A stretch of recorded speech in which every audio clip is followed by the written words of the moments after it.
بسم اللہ الرحمن الرحیم، اللہم صلی علی محمد النبی الامی۔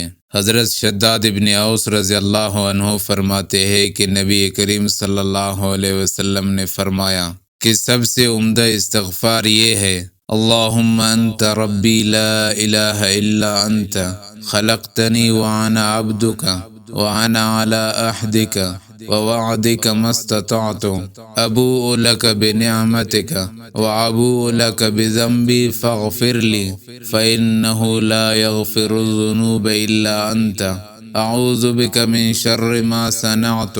ترجمہ: اے اللہ، تو میرا پالنے والا ہے، تیرے سوا کوئی معبود نہیں۔ تو نے مجھے پیدا کیا اور میں تیرا بندہ ہوں، اور میں تیرے عہد پر قائم ہوں اور تیرے وعدے پر جہاں تک مجھ سے ممکن ہے۔ تیری نعمت کا طالب ہو کر تیری پناہ میں آتا ہوں اور اپنے گناہوں سے تیری پناہ چاہتا ہوں، پس تو میری مغفرت فرما، کیونکہ تیرے سوا گناہ اور کوئی معاف نہیں کر سکتا۔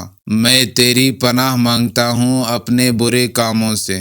اگر کسی نے رات ہوتے ہی یہ کہہ لیا اور اسی رات اس کا انتقال ہو گیا تو وہ جنت میں جائے گا، یا فرمایا کہ وہ اہل جنت میں ہوگا۔